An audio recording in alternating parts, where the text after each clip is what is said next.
Hi everyone, today we're going to be looking at this CPU and this board, which is a Zen 2 APU. This one in particular is the Pro version of the line, which is a 4350 Pro. It's identical to the 4300.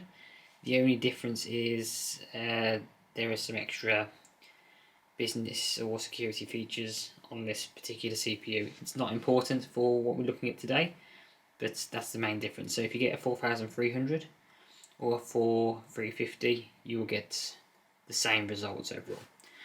So I've got some other shots of the CPU which I've taken before I put it in this board. The CPU itself is from the Zen 2 generation. It's 7nm, for whatever that's worth these days. This CPU in particular is a 65 watt CPU. It can be configured down officially to 45 watt. It can also be configured down to 35 watts depending on your motherboard. So that's good if you want to save some power or just generally have a quieter machine. There is a 4300/50 GE version, which is a 35 watt. I don't believe they're available yet. I've been trying to get one myself, but I've not seen a listing anywhere for them. Or any real benchmarks or anything yet, so I don't think they're out.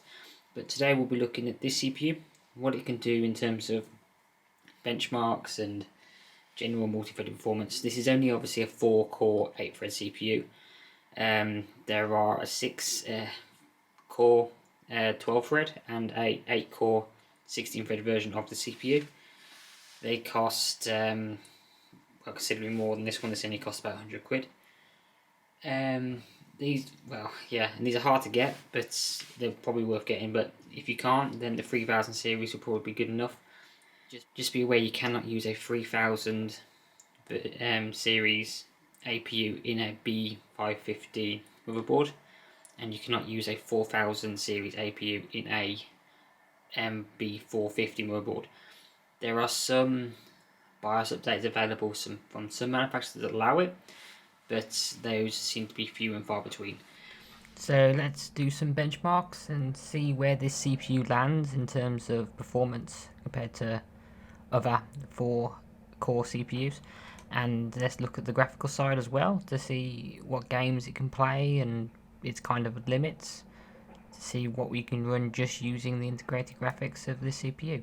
So let's go plug it in and see what we can get. First up, in CPU-Z's built-in benchmark, we get a very respectable single-thread score of 454 and a multi-threaded score of 2612, which is about the same as a Kaby Lake i7. So that's about what I expected for the CPU, but it's still pretty impressive. Next we have Cinebench, where it performs equally as well.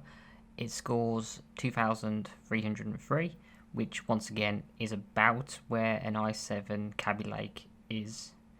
So still pretty impressive for such a cheap CPU.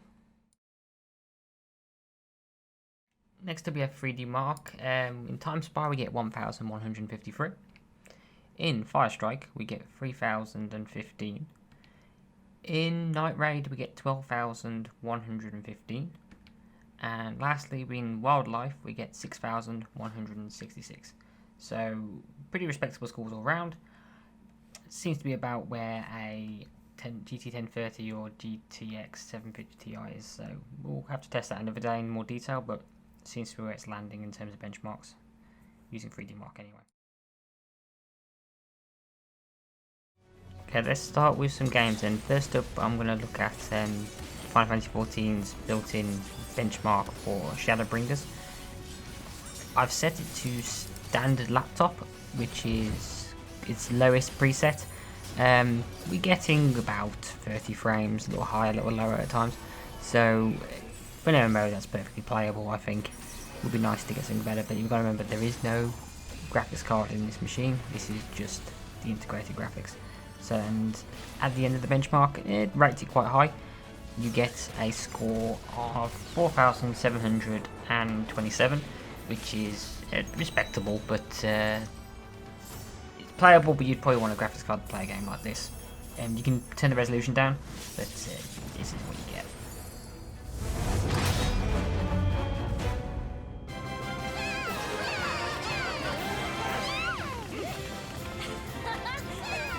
Next we have Doom Eternal, which I did not expect this to run at all on this machine. I've set it to 1080p, everything is on low, and it's set to dynamic scaling for the resolution, and as you can see, we are getting an average of about 56 FPS, which is shockingly good. It doesn't look great, granted, but it is playable on a Zen 2 integrated GPU, which is just quite frankly amazing. So if you optimize well and have some decent settings, you can make pretty much anything playable.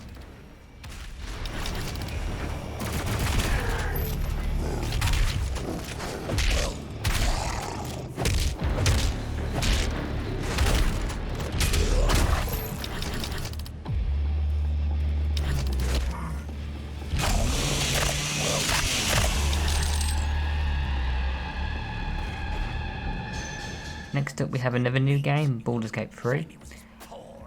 This runs okay. I've had to set it to 720p, lowest settings and medium textures. We get an average of about 43 FPS outside in the Goblin Camp, which is a bit of an intense part of the game.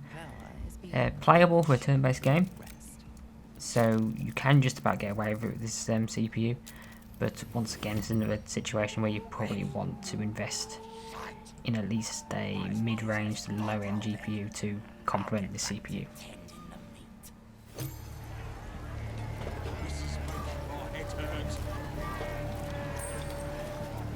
I'm shooting arrows at his door. Then this other guy swirls his fingers and some light comes out. Stupid, dead bastard! Give him a good kicking! He deserves it!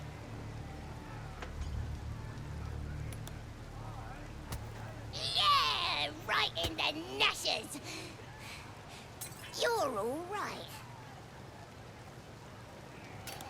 He killed my mum and dad! Made a bloody orphan of me!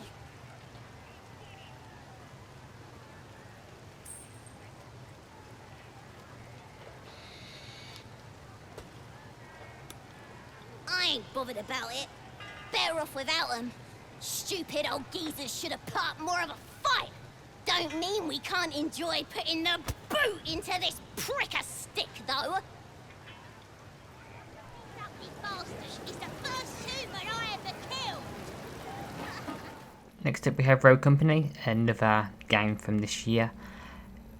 On the ultra settings using this GPU and CPU combination, we are getting an average of mid-40s, which isn't great for a fast-paced game like this, but if you drop the settings down to medium, you will get an average of mid-60s, like average 65 FPS, which is much more playable, and once again running on an integrated GPU, which is quite impressive for a recently released game.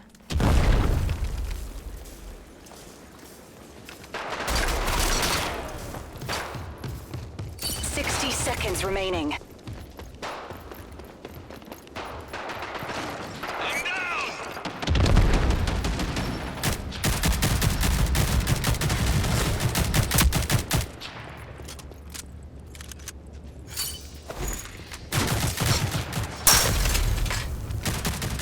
Now I can't look at free-to-play games without bringing up Fortnite. This is on medium settings, the medium preset, which is sets everything down to 66% internal resolution. We are getting a decent average of above 60 FPS all the time, so we're getting an average of what, 77, that kind of thing, which is pretty impressive considering Fortnite these days is not the most optimized game and it chugs along quite a lot, but on this CPU only, this is perfectly playable on the medium preset.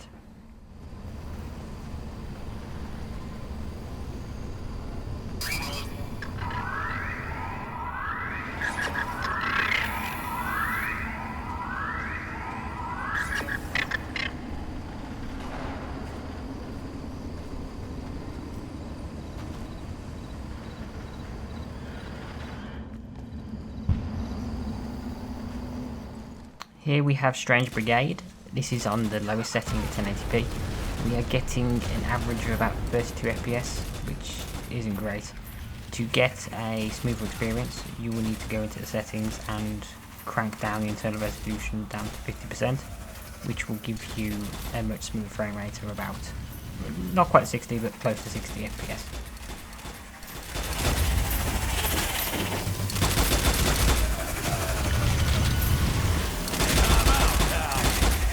Save the cross now. 3 cheers for our chaps.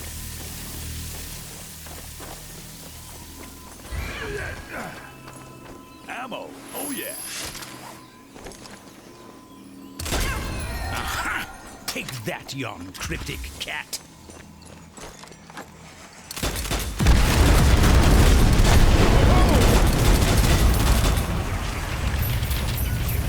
By Jove, they've a full amulet.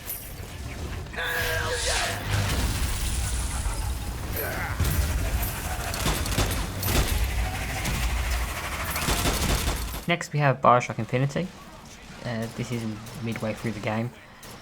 We are getting not great FPS on Ultra. We are getting an average of about 39, which isn't brilliant, but I would expect it slightly better for a game this old. But if you knock these settings down to maybe medium, you should be able to get a 60 FPS experience in this, which is great, but not quite as well as I was expecting to get, considering how well some other games have run. Can't get that door open unless someone takes that airship out. Are we volunteering?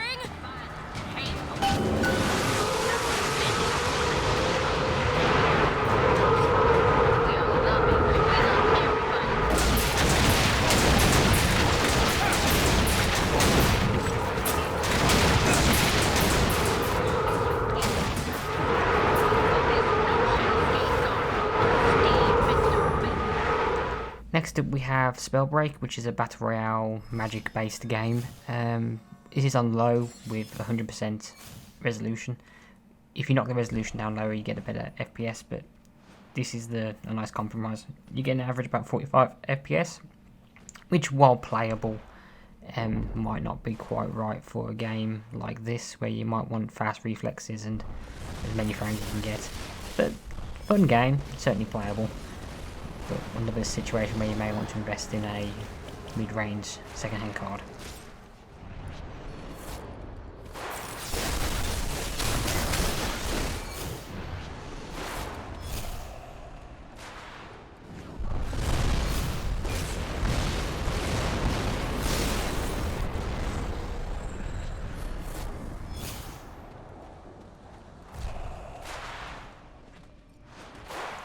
And lastly, here we have Rocket League, running on the highest settings using this onboard graphics.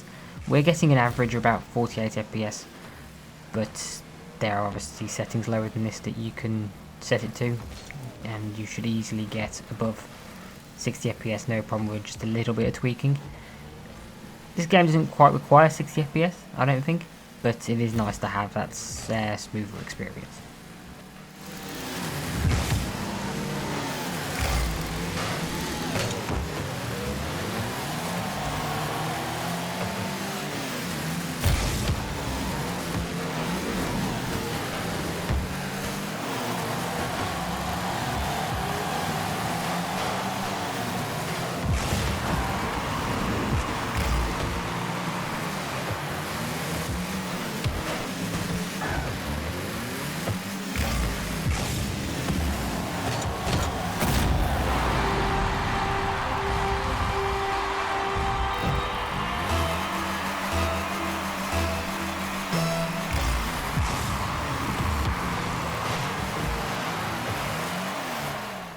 During all that, when the machine was idle, it was only drawing 36 watts. When under load, this was during a 3D Mark benchmark, we hit a peak of 54.5 watts, which for an entire system, that's not bad at all. So it's very power efficient. So if you're looking for something power efficient, this is certainly a good machine to get. So there we have it. That's a quick look at this wonderful Zen 2 APU. It's performed better than I expected. in some cases where the graphics side wasn't quite up to task, but this is the stock cooler, you can probably do a bit of overclocking on the GPU to get a bit more performance. I'm going to have a more in-depth look at the graphical side of this CPU later. I want to increase the VRAM to the maximum of 16 gig and do a bit of overclocking to see if I can squeeze any more performance out of it, and pit it against the GT 1030 and the GTX 750, and maybe some other cards I have lying around to see where it kind of lands on the scale of a dedicated graphics card, and see if it's actually worth purchasing a cheap second-hand card to go with this. Probably an RX 460 maybe, or 480 might be a good pairing for this CPU, but we'll look at that at another day. But yeah, if you can get your hands on a Zen 2 APU, I would say they're definitely worth getting. So I will have another look at this. I want to look at the power consumption in more detail. There are some cTDP settings that you can set to 45 watt and 35 watt. I want to see what kind of saving that gets and what performance loss there is, as well as some underclocking and overclocking. So we'll revisit this CPU and this board at a later date, but that's it for today. So if you like what you saw and you want any questions, please like the video and leave a comment below. I try to answer every comment at the moment. Depends if I can answer or not. Some are more difficult than others. But yeah, if you like to see what I can do. If you like this video, please subscribe. This channel is still in the early days. Haven't got many subscribers. Trying to get to the magic 1,000. So if you can, just please subscribe. It will make a massive difference to this channel's potential future. But that's it for now. Until next time, goodbye.